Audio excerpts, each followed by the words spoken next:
Welcome, everyone. I am so happy to see so many people here getting ready to learn from Mark Anthony Dyson today. If I have not had the pleasure of meeting you, my name is Mindy Stern, and I am so honored to host the Accelerator Career Group. And I've been hosting that for 6 years now. If this is your first time in an Accelerator call with me, please put the number 1 in the chat so that I can welcome you properly. Just number 1. Oh, so Nikki, welcome to you. And Travis, welcome. Kara, oh, you're quite welcome, Kara. Thank you. That's so sweet. Michelle, welcome. And Frank, welcome. George Looney, welcome. So we have quite a few newbies here. Sarah, welcome. A second Sarah's here. Excellent. Erin, welcome. And I see my friend Sherry Mills just joined us. Welcome from Florida. Very nice to see you all. If you would like to grow your LinkedIn community, I encourage you to share your LinkedIn URL in the chat because you never know who may want to connect with you. And so just like Frank just did, just put it right in the chat. And everyone should be saving this chat because there's going to be a lot of information in here that you may not be able to capture during our call, but certainly you can refer back to it after. And all you have to do is hit those 3 dots on the top right and says save chat to have that. I was privileged to be part of the founding members of the Accelerator Career Group back in 2020. And we formed this group at the height of COVID to provide job seekers with a supportive community. And that's what we've been doing for 6 years. We've grown from a small group of 6 to I think we're over 750 now. And I am so honored to have helped so many people with LinkedIn profile makeovers and job search strategies and interview prep, just all to fast track their job search. If you and I are not connected yet, I would love to connect with you. Lori has posted a link. So if you want to join the Accelerator group, just click on that link and I will accept invitations from anyone who's here. Just mention that you saw me today, and today is our job scam workshop.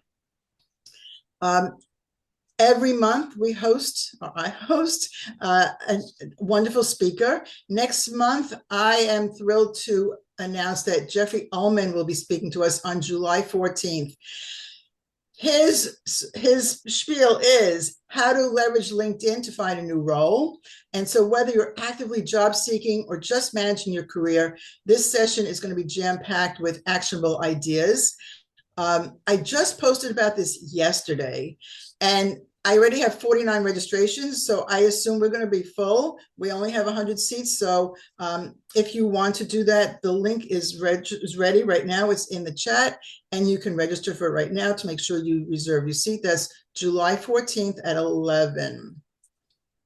For those of you who have come back to us many times, you know that every day that we have one of these events, I post a golden nugget post the day after, tomorrow at 8 a.m. I will schedule it for then.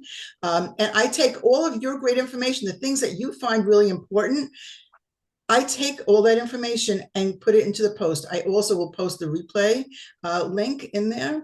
So when you hear something that Mark says that's really interesting, put it right into the chat because I'm going to grab that information later and create a beautiful post so that you can remember some of the things we talked about, number 1, and number 2, so that people who weren't able to join us will be able to get some of that great information as well. So your job is to listen and to write down the nuggets that you hear that are important to you right into the chat, and I will grab those and create the post for tomorrow.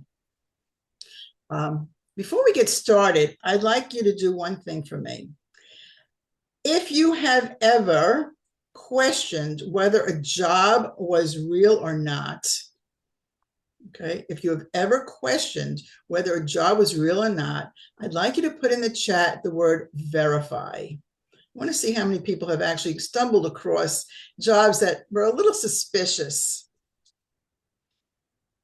Oh, wow. Mark, are you seeing this go through? Probably everybody at this So point. we have a lot of people who have seen suspicious jobs for sure. So in today's job market, job scams are getting much more sophisticated, more personalized, and really harder to spot. I know that for a fact. And that's why today's conversation is so important. Our session is titled Clarify, Verify, Don't Just Apply. And we're going to show you how to spot and avoid job scams, because being proactive in your job search isn't just about standing out, it's about protecting yourself. I'm really, really excited to introduce our speaker, Mark Anthony Dyson. He's known for helping professionals navigate the job search and help us understand what to look for, what to avoid, and how to move forward a little bit smarter. So, Mark, thank you so much for being here. I am going to start asking Mark some questions. He is here to answer your questions as well. So you have two ways to ask Mark a question. You can either raise your hand just like this. I have a little raised hand icon, and that's going to put you to the top of my screen so I will see you. And that's the best way to ask a question, because you'll come to the top of the screen. I'll see you. If you're a little shy and you don't want to speak, you can put the word question in the chat and I will read it for you as long as I see it. Okay. I'm going to start because I know for some people it takes a little while to warm up. I just lowered my hand. So, Mark, are you ready to answer some questions? Always. Okay, so let's put a spotlight on Mark if we can, and me if you can, Lori, if you don't mind. And everyone else, if you wouldn't mind muting yourselves unless you have a question, that would be amazing. So my first question, Mark, is, are job scams actually getting worse, or are we just hearing more about them? I know I'm hearing about them all the time now. So what are the facts? The facts are that job scams are pandemic. Fortunately, they're not as is not focused on like the wars and potential wars that are going on, but it is a humanity war in a sense that today's technology is being scaled by those who have deviant purposes. So it is not just happening in the US, it's happening across all borders of the world. And if you want a frame of reference, I'll point to LinkedIn's Job Search Safety Pulse 2026. They just published it last month, I believe. And well, actually, no, it was, yeah, last month, May 2026. And we're talking about 8,500. This is the largest so far. Now, there are other little studies that have been done with smaller sample size, but we all feel it if you're on LinkedIn. If you're not on LinkedIn as often, you might be receiving texts and you're feeling it that way, or you're getting the emails, you're feeling that way. So it not just passes the eye test and the ear test, it's also, intrusive on our emotional state. We're affected by seeing something that somebody's doing that we don't like. Now, for some people, they get caught up in it and they're trying to buffer it by not trying to be on LinkedIn as often, not look at their text messages, and perhaps deter them to their spam folders. But the reality is, if you look at LinkedIn's last study, it's not just 8,500 plus people, but they also cover different countries as well. And that's probably what differentiates. I can't even talk this morning. That's the difference between what other studies are doing as far as what we've seen in the US and what is actually happening across the world. And they're seeing it very informed. The other differentiating part is that these are working professionals that LinkedIn has decided to focus on. So they are people who are seeing it as working people. If you're unemployed, it hits a little different. You're more sensitive to, for most people, they're seeing ghost jobs and fake jobs as kind of being similar. And they are by definition, but they're two different outcomes. One is trying to take your money. The other one, and take your money and take your information. The other one's just basically taking your information. Now, we can argue whether we should volley back volley forth and back and forth between terms as far as what's a ghost and what's a fake job. But ultimately, yeah, it's affecting all professionals across the world, particularly if you're on social networks, you're going to see them probably hit a little bit differently than seeing them text, but we're all seeing the text. If you own a business, probably Mindy, you probably seen a bunch too that seem a little alluring, and we're probably seeing it different on the entrepreneur side. We're saying we can give your business $500,000 today if you qualify. Lots of that.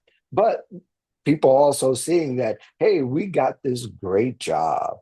It sort of reminds me of the back in the 2000s where spams and scams were everywhere when you first got on the web, that people can say, hey, if you press this button, you can go here to all this great fortune. And that's not particularly the case, but it is the illusion. And the same illusions is being built out now in front of us, to our phones, to us personally. Yeah, absolutely. What is the most convincing job scam that you've seen lately that even smart professionals could fall for? Well, the ones that are most convincing are the deepfake videos right now. Hmm. Since the technology has been made available in the past couple of years, when Google came out with VO, that was their way of saying, hey, this is what the future looks like. And it was very dramatic and it was over the top video, but it was very hard to notice that it was all AI generated. And those are the ones that are being perfected at this very hour. That on LinkedIn, people are seeing videos in many cases that look very real. And the subtle signs are almost a hairline fracture between what's normal and what's not normal. So instead of looking for the video that's going in and out and the characters look fake and they look unnatural, that the AI generated now is looking very real. And you have to look for the very subtle sign. But right now, those are the ones that are getting caught. And I think what's happening and what I'm seeing and hearing about, mostly hearing about, is people going to interviews with these AI generated video avatars. Now, that's been happening for the last few years, but these look like a real person as opposed to caricature. So I think people will have to be aware, realize that they're not just coming under the old guise of, you know, things that are fractured within the video. Now you've got to look for more subtle things, like look at the eyes blink, the natural hand movement, the nodding of the head, as opposed to looking at is the audio going in and out? Are they moving kind of funny? They're not moving away from the desk. Those are things that have changed. So I think that's the most scariest one right now that I'm seeing almost on a regular basis. And you, like I said, you don't have to look very far on LinkedIn to see some of those, that even people who can afford to make the AI generated at scale, you can see that there's a difference between where they used to be as opposed to the way they are now. And they're doing that instead of putting their face on it. I think that's something that's going to be in the future. Not too far in the future, though. Everybody's going to start to use AI avatars of themselves in videos, and it's going to look very real. Most people won't realize that it's fake for a long time to come. Yeah, very convincing, right? Yeah, yeah, very convincing, very real. And like I said, there's a hairline fracture of a difference at this particular point. Wow, wow. So, what are the first red flags that job seekers should be aware of when they before they ever hit apply? What do we want people to be looking out for? Well, I think one of the first things first is if you're just going, it's sort of like going to the gym and not warming up and not getting your body prepared to work out, you increase your risk of injury in many cases. It's the same thing with today's job search. If you're not being prepared, you're not preparing to job search, it could be it could be a hard time for you. That's why I built the clarify, verify, don't just apply framework to kind of give people a start. And I think having written about job search for the last 15 years and having been a practitioner at one particular time, I'm not a practitioner anymore, but having coached a few hundred people and all that, most people haven't prepared in the past.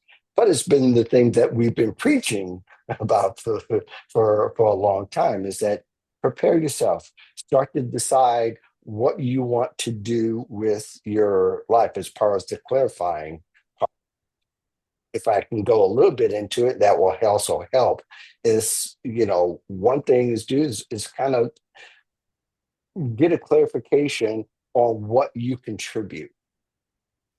And one of the red flags that often comes to is that people get random things that are not relevant to their field, job postings through their text. And it's very alluring. They get, they get enamored with all of the perks, so to speak. So they're happy to see that, oh, I get unlimited PTO and I can make $500 in the next 2 days and I only have to spend 3 hours doing it. That's crazy. Of course, that appeals to our senses, but it's again, it's an old scam, but it's just because people are in a new emotional state. You might feel what I call sad, stress, anxiety, depression about, and that's kind of take off of the psychological that people are often diagnosed with mental health, but that's the beginning of something detrimental to your job search. If you're not clear about your job search and your goals and what you will go after and what you won't go after, then it's going to be harder for you to navigate it. So I would say if people are seeing the red flags, that it's emotionally appealing first. It appeals to their senses. And that should come up more of a red flag than it does something that will ultimately save you. So if it sounds too good to be true, it's probably not true.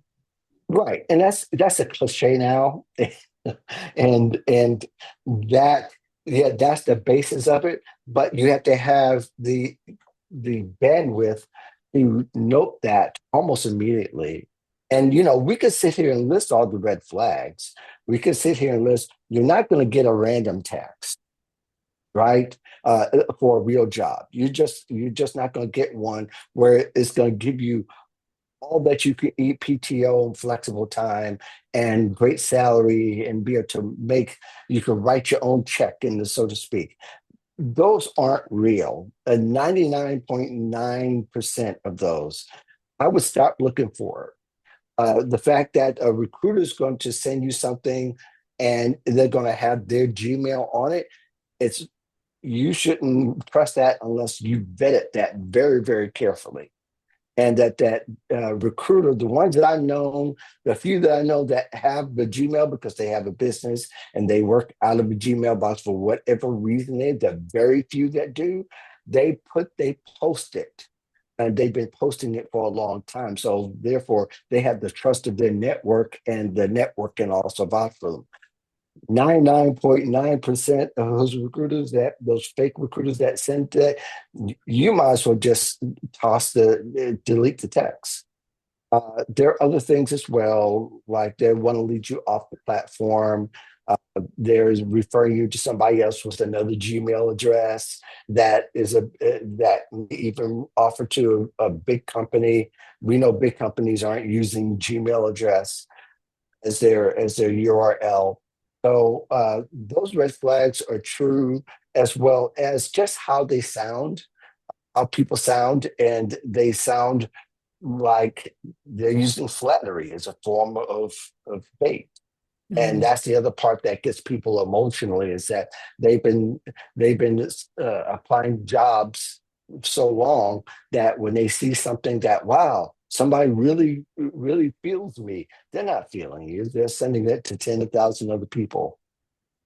So understand that any one red flag is enough to walk away. It really should.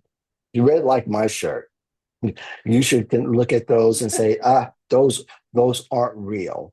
But it ultimately, the other C is, like I said, in clarify is contributing is, you know, it's not saying what I contribute, what you see in my profile doesn't show what I would contribute. They just say that you're a great fit. So, unless that happens, it's not even any need to go any further. I get a lot of those. You're a great fit for our company. I see that every Yeah, day. yeah, and Oh, don't thank have you any. so much, Delete. But a lot of people don't ask now. How would they know that based on my LinkedIn profile, my resume? And by the way, there is no group of recruiters who are raving about anybody's resume, in case you're wondering. But those things are important. Another C to kind of add to that is connections. Ask your connections, ask the people you've connected to. Have you heard about this, that, and other? If you haven't, I get those almost daily, sometimes several times a day. And, most people kind of know the answer to the question before they even ask it. But someone that you trust that has good judgment surrounding it, recruiters, people like Mindy, Linda Brubaker. Hey, Linda. And others. I see you here, Al Smith. I've seen you around, been around for years. I've seen your name. Giving you a shout out here. But the people, yeah, I would trust them automatically. My good friend Kenneth Lane. What's up, Kenneth? How are you? People like him, I've seen around for years, so I know I would ask them, have you seen something? Have you seen something like this? And I'm glad that finally there's more career coaches that are wanting to know more about scams, because it's also affecting their industries. They're being impersonated, which we Yeah. could talk about in a little bit. But those things are really important in helping you clarify, whether you should go forward or not. But if you're clearing your career goals, first and foremost, you won't be tempted by these offers because it doesn't make any sense, especially if you're deep into your industry, you've taken jobs in your industry for many years, those opportunities just don't exist. I want to talk about that, the scamming of other people in a moment, but we have a question from Nikki Andrews, so I don't want to miss that because as this chat is scrolling, it might go out of my vision. Mhm. Nikki, do you want to unmute and ask the question yourself, or would you prefer I ask the question for you? I can ask it.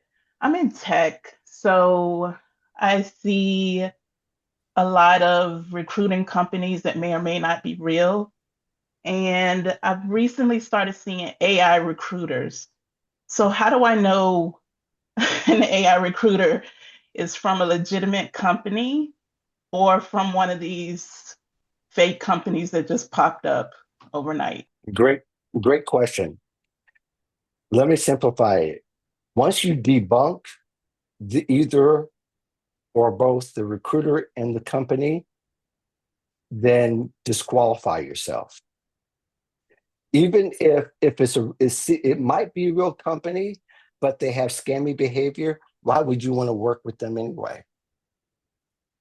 So I think once you start researching a recruiter, you look at LinkedIn profile. One simple thing you could do to vet and say, hey, let me connect with you on LinkedIn. Now, I will put an asterisk by that and say that there's some uh, LinkedIn profiles that have been abandoned over the years, and they might just be coming back, but also those that are stolen. So the next step would be try to look at the company, go to the company website, see if they have the same job posted. Most of the scammers kind of know the game. They put the caveat in saying that, oh, this is a special direct hire. We're doing a special process. Nobody's not doing that kind of a special process.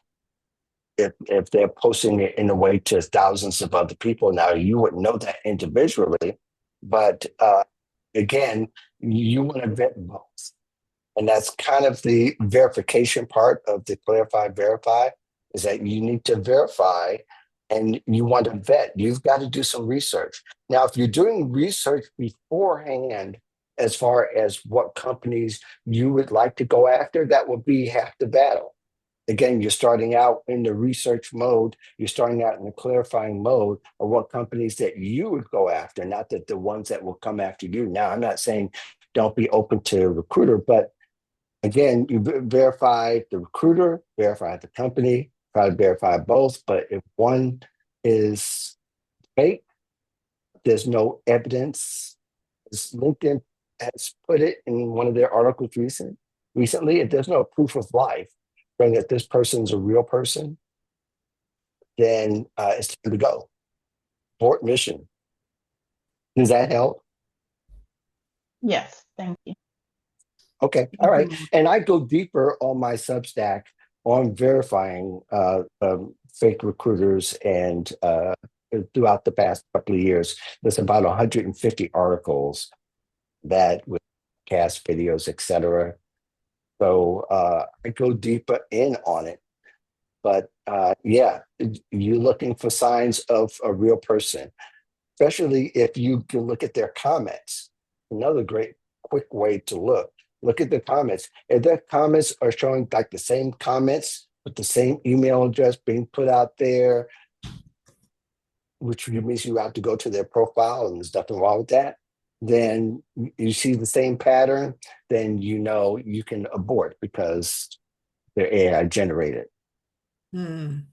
So, Mark, I want to touch on, you mentioned the stolen profiles, and I know Kenneth Lang is going to be speaking to us in September. You can mark your calendar if you like. I haven't created the promo yet, but September 15th, Kenneth Lang is going to talk to, hey, Ken, talk about stolen profiles and lots of those things that we're seeing all around LinkedIn.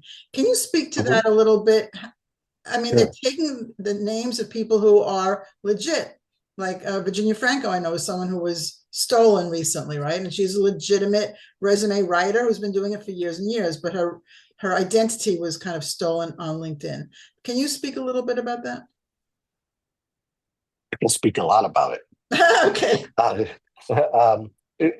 Just to put it bluntly, and I said this some time ago, myself and my friend Jay Jones, who has been a compadre of mine, a colleague of mine, and is also a co-host with me on the Job Scam Report. If you're a career practitioner or a recruiter, hiring manager, anybody in the career field, you could be either in college career services, but you have an online presence, you're being impersonated. You may not find out now, but soon enough, you are going to be impersonated. And it's going to eventually get back to you. And really, honestly, impersonations have been kind of the cornerstone of scams since the beginning of time, pretending to be somebody else, promising something to someone that doesn't exist. You get their data, you're able to get a little cash for them to hold themselves over. But ultimately, that's what it is. Scams are impersonators. With AI, they're able to impersonate at scale. So one scammer on LinkedIn who's gotten a hold of an abandoned LinkedIn profile for whatever reason are able to scale that. It can do many different scams and even create many different profiles. Even if they got caught once, that doesn't abandon the other profiles that are already there. Now, LinkedIn says that they are scrubbing and they've gotten over a little bit over 99%, but it's not 100%. I don't know if they'll ever get to 100% in getting rid of fake profiles, but they don't just exist on LinkedIn. They're even taking those like a Kenneth Lang or yourself, Mindy, and say, hey, I'm on Fiverr. And people don't know you because, you're thinking that you're focused on LinkedIn. You're on Fiverr. And they're promoting their stuff and sending them to email link that, probably a Gmail or Outlook or WhatsApp or whatever. But basically, yeah, they're taking them off the LinkedIn, or they don't go to LinkedIn at all. But people will verify through LinkedIn, but they won't get any deeper on LinkedIn. That's one of the punchlines here. So any of this, I can go so deep into it, and we do on the Job Scam Report podcast, uh, in some articles, that this is it's a cornerstone for scammers, that they're also they're impersonating, and now they're able to do it. One scammer can do 100 impersonations of it. Scary. All right. So if we find that we have been scammed, what is our next step? What do you recommend us doing? If they've been scammed to the point of taking money being taken, if you've been robbed, you need to report it to the police. If it's happened online, you need to also report it to the Federal Trade Commission, which is the governing body. If it happened on LinkedIn, you also should make it known on LinkedIn. But that's where the work begins. Now you've got to go and depending upon what information they have, the social security number, you've got to go check that. If they have your work information, you got to let your employer know. So wherever it's happening, that's where you go. But there's some deep work that needs to be involved, because scammers are not just doing things and not just robbing the house and leaving the neighborhood. They're robbing the house. You don't know quite what's missing yet. And it's called bait and wait, where they may send the bait out. They'll wait. They may get enough information on you, but they're not going to use it right away. They may use it a year from now or 2 years from now. You might find out through your credit report that, yeah, somebody's been trying to buy houses, cars. It's in your name. So we have to be vigilant about our credit scores, vigilant about all those kinds of. I'm glad you mentioned vigilance, because that's part of the verifying part. You also have to be vigilant, and you've got to look for the details. It's like you do in your work. You've got to look for signs where, think of preventative measures where you want to start protecting your personal information, and how you do it. If you're unemployed, it's great for you to lock down your credit report. That's a great time to do it. So that, your identity, your personal information, and any of your credit assets and bank assets,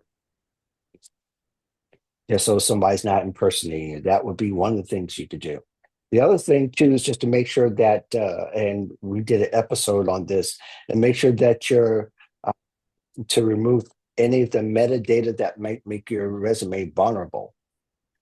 And all that to say is that it's a little bit different than just having, not to put your address on your resume, or hopefully that all of you don't have your addresses on your resume. That maybe the city and the state might be necessary, and even the zip code, but your address isn't particularly necessary. You should probably have a job search email dedicated to your job search. So only that's out there. That should be something that you would need to give out a little bit more frequent for connection's sake or a potential employer. But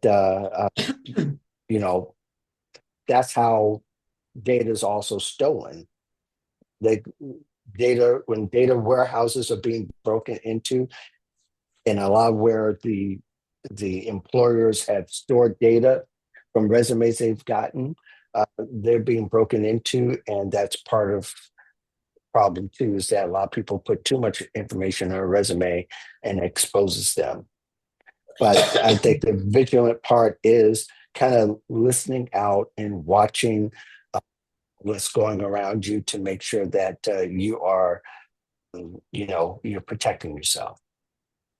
Absolutely. And that's 100% true. I look at resumes every day. And although we've been talking about this for years, a lot of people still put their home addresses. And it's always curious to me, do you expect someone to come in and knock at your door to offer you a job? That's never going to happen. And they're not mailing you a letter Nope. either. So just take them off. You don't need that. Right. Right. And it's interesting. Yeah, we've been talking about it for years, but I think during the pandemic, I think more people got a clue, but still to this day, people are still putting objective statements on their resumes and they're putting Yes, addresses, they're putting addresses at the top, which, you know, that's where we are, that's where we are. But those things are also, it's a protective measure by removing it. absolutely. Absolutely. We have other questions in the chat, maybe? I haven't seen any more in the chat, but I have plenty more. So, Okay, so um, I see one from Alexandria. okay. He says, "Are you referring to the green banner or the one visible? Subscribe to LinkedIn." She mentioned that because that's good. That's a whole discussion. I wasn't referring to the green banner yet, but I think that's something that's frequently talked about, right, Mindy? Where people Oh, talk yeah. about Good the open to question. Should work, I or should this not? different. Big question about that. Yeah, it's a relevant question. Um, the open to work banner is useful for those who are looking for a job in the sense that that's what those who are using the LinkedIn recruiter tool to find candidates, that's how they see who's available. So they'll do a search and they'll do a search. They're searching keywords, but particularly they can look at it from the lens of who's exactly looking for a job. Now, there's some people who say that the open to work is more of a vulnerability, makes you look desperate. We can debate that. I think we're in a culture that we have to kind of allow for that, but you can set it to invisible, which is another layer of discussion where the invisible, as far as set to so only recruiters can see. Part of the problem is that, as I discussed before, is that there are a few abandoned profiles who had the had the LinkedIn tool. And should they have been able to bypass the gatekeepers of that tool, they're willing to pay for the tool because the ROI is even better. A fake recruiter can pay for the tool and get a hold of it and see people with that banner. So I would say the open to work banner is a great tool. I think you should make it only visible to recruiters, but at the same time, you still need to be visible. There's no easy way to job search these days without being vigilant, without the verification part of it. And it's going to take you some time, more time than anybody wants to spend. But it's the same. It's like you look both ways across the street. We already take that time naturally in our culture, in the world. So it's the same way. Yeah, you've got to verify. So to make that clear, I just want to be sure that everyone's clear on that. The LinkedIn banner, the green open to work banner, helps recruiters to find you, right? Because you pop up in their system. This person is open to work. It does open you up to some more vulnerabilities for sure, but we're telling people they need to be vigilant in any event. So you have to make a choice. Do you want to be found and still be vigilant and be aware that you maybe get scammed a little bit more because you have that open to work banner? And even if you are only having it visible to recruiters, as Mark is saying, those people who know what they're doing can still pay to get access to that recruiter version, right? So you always have to be vigilant. And yes, you will probably get more scams if you have the banner on, but if you want to be visible to recruiters, it's part of what we have to do. And this is, Right. I'm going to include in this conversation, there was just a question about the check mark that to verify yourself. Is Mhm. that helpful? Is it harmful? What do you recommend with that verifying? I think that reduces the varmints you're going to see or be exposed to, as far as, if they don't have it, you probably have to do some extra verification. Some people don't because of verification. But I would say my personal opinion is, if you've done a clear, like for the airports, or a clear plus, but that's supposed to be pretty safe. If LinkedIn used it, in fact, from what I understand, some of their services were using it at one point. They had several different vendors using it for verification. I think it would be great to use a clear like help. There's always going to be somebody who will infiltrate, always be a scammer to infiltrate any verification process, because there's going to be a workaround. But it would shrink the pool of varmints, so to speak. And I think that's a better way to think about all of these security measures.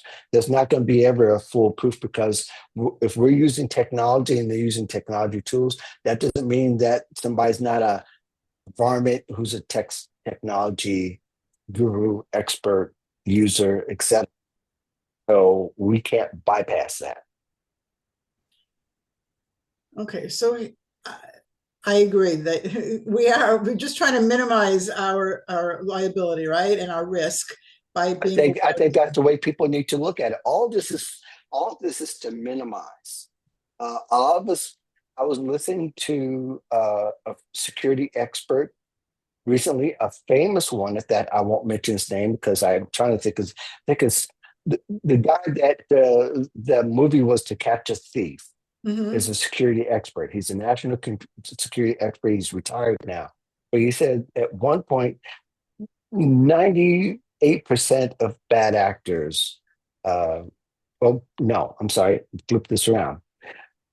Bad actors have about 98% of our personal information already before we even see them, or that they've been exposed to. Now, whether they decide to use it or leverage it, we can argue that. And we can't say that which information has been had, but a lot of people often put more information out there that just makes it worse. I've seen on LinkedIn and Facebook and other places, when I had Facebook, uh, that they put their medical history on out there on the socials. Bad idea. Yeah, Same. That's a way to identify you and for us to be impersonated. Uh, Putting your family information out there, especially if you have small kids. Now, if you have big kids, it's different. But if you have teen to small toddler babies, pictures out there, terrible idea. To put your birth date out there, terrible idea. Anniversary, because all that information can be used either for passwords or for the impersonator to identify them with you, so they can leverage it to lure a victim. All that is a bad idea. We don't want to make it any easier. We want to make it a whole lot harder. exactly. And you bring up a good point about the birthdays. Everyone knows that you can have, like, a lot of people saying happy birthday to you if you put your birthday on LinkedIn. But I have always said that is a very, very bad idea, because it's one more way that people will who have bad intentions to identify you. And so I don't, Yeah, I took mine off about 10 years ago. yeah, I took mine off. And but it took 2 years. It might be better now, but it took 2 years for it to just disappear from being seen, Mm. because people have old emails and calendars that they've downloaded, and the birthday appears in their calendars. And I no longer get birthday wishes, which I'm grateful for. Yes, Not I'm that I fine don't with, I'm celebrate my okay with that. birthday, but I think it's one thing to be really okay. Now, if you want to celebrate your birthday, maybe do it 3 or 4 months ago. Say, hey, I grew older this spring. If you don't want to mention anything about your age or your birthday, or if you want to tell your age, I'll think that's fine. It's the birth date that they would be after.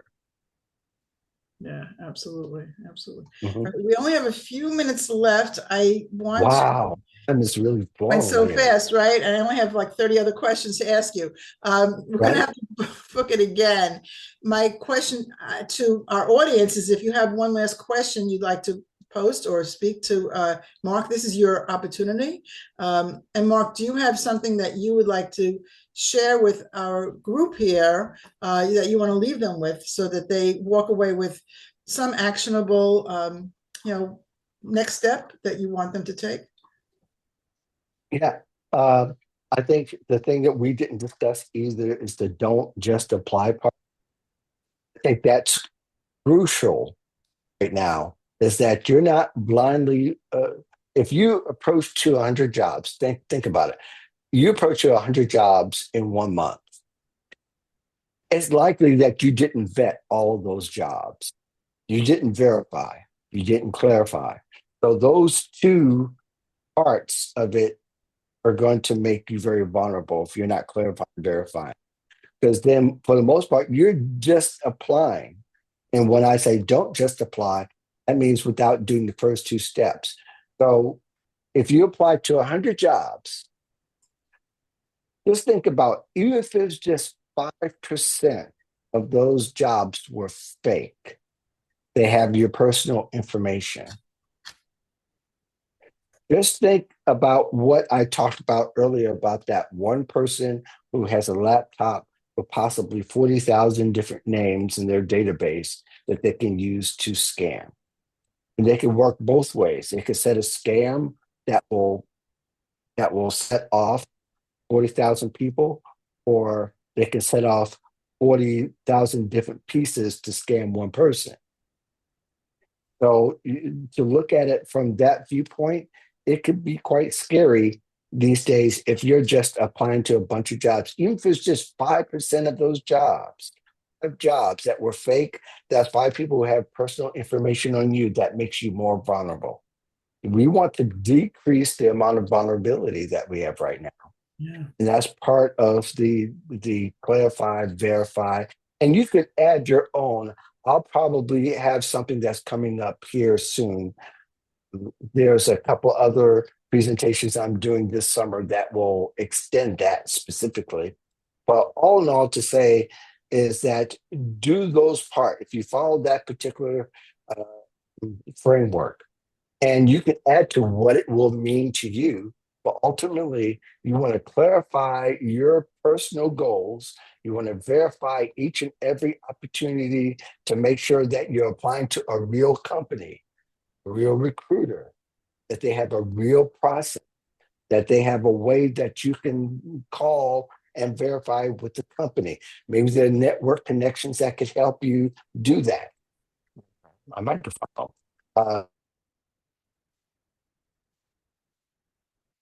Mark, we can't hear you now. Your microphone got unplugged. We cannot hear you. I think the battery died. Find that. Is it my battery's dying? Maybe No, not. now I I hear you. don't I know. hear you now. But all Something that to say, oh, I can't hear you anymore. when it fell, But something happened, but God, now I hear you. um, but I hope you can still hear me. All that I to hear end. you now. Hey, Mark, Oh there, yes, you can hear. I do You hear can you hear now. me now. Yes. Okay. There Uh, is a question from Alexandra that I'd like you to okay. take a look at. It's in the chat. And while you're looking at that, I want to put out a challenge to everyone who's on this call. I want you to go out today and look at one opportunity you've been considering and then run it through the things that you've learned today. And then think about it before you hit apply. So I just want you to consider with the new lens that Mark has shared with us, if that job is real or not. And Alexandra put an interesting example in the chat. Mark, have you had a chance to take a look at that? I think about the one-offs for Yes. 200 or 300 people for 60 minutes of your time. How can we confirm if they're legit roles? Um, okay, basically, okay, let me look at the example. The details: 60-minute online video consultation, honorarium, $275 for your time. That's interesting. Um, Now, I have some thoughts about that. Um, Let me go down the line and try to tackle them in a very short, concise way.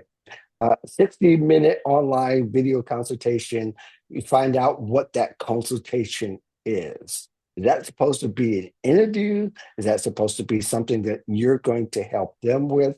Find that out. It's Uh, insights. I'm sorry? It's insights about the work that I have done with former organizations without revealing any proprietary information. Gotcha. Um, I would say that you got to make sure the company is real and the person that reached out to you is real, and they're actually doing that. Now, if it's a company you never heard of, there's a tool I recommend. It's called whois.com. I'm That's sorry. Oh, www.whois.com. You okay. can go to the very top of the page and put in the company's URL, and it will tell you who owns the company and how long they've been existing. If it's just been within the last year or two or shorter, I would say abort mission, Okay. especially if they're using a big name. They say, yeah, we're offset of Microsoft, but the URL doesn't have Microsoft in it. I mean, on the other side of at Gmail. Right. Yeah. So those things, just to start with. So I would vet it as if they're coming into your home, as much as you would have them to work for you. Yeah, they And, oh, and I'm sorry, so, guys. so that's how far I would go to vet it. Now, there are opportunities where $275 is pretty generous, but during the pandemic and a couple of years after, and very few companies might be doing it, there were companies that were paying people to come interview, especially if they come from a distance. But even if they weren't, and they asked them to do other work for them, they would pay them for that time. So it's not completely, what should I say, it's not completely off base. But it goes back to, again, um, you know, it goes back to verifying. Even if they say that they're not going to ask for any private information, they are uh, they're looking for some information, and they want to pay you for it. Still, you can get lured into giving some sort of personal identifying information. 100%. You still end up giving, even if it's a phone number, email. I wouldn't say don't do it. I would say don't do it without vetting it very closely, and ask your colleagues, have you heard of such? Especially if they're within your industry, Okay. they can also help, or they may have heard. Yeah, I'm kind of skeptical because they sent a follow-up link, and for completing the qualifier, it's a link, and I'm skeptical about Mhm. clicking that link. Right, right, and you Um, should be. You should be yeah, because that's scammy behavior to me. Instead of making most recruiters I know, they'd be very forthright on saying, this is how you know I'm credible. If they're not offering that as a way, then even if they might be real, but they're practicing scammy behavior, goes back to when I first said, why would you want to deal with that? Why would you want to be involved in that kind of behavior? And I understand some people say, well, it's for the money. Okay, I get it. $275 carries you only so far in the big scheme of things. You know what I mean? So I would take that as consideration. And your gut has already told you no. Yeah. My gut You, went no as soon as I saw that thing. Mark, yeah. it's been so fabulous. And thank you so much for enlightening us. Don't Yeah. forget to save your chat, everyone, please. And don't forget tomorrow to check out my post, because we're going to have a lot of these nuggets in there. I'm going to grab some of the things. I'm going to resave this post, this chat rather, so that I'm sure I have it. Mark, also, thank you. Whatever you want to put into our post tomorrow, if it's helpful, Okay. you want to share some links, we would love to have that, of course. And of course, we'd love to have you back again, maybe in the fall. We'll make something happen. Okay. Yeah, it's good. This is only the beginning, believe it or This is the not. beginning. It was just scratching the surface. Thank Yeah. you so much, everyone, for being here. Go out there and be vigilant. Be clear. Make sure you verify before you apply. There's no job that's worth losing your identity for. Right. You know, people are going to lose potentially good opportunities because they've been careful. But if somebody's practicing in a way that's not ethical, then it doesn't make any sense. You said it beautifully. Thank you, Mark. Everyone, Thank thank you. you so much for being here today, and I hope you'll have a brilliant and safe day. We'll see you next month in July 14th for Jeffrey Ullman. Bye now.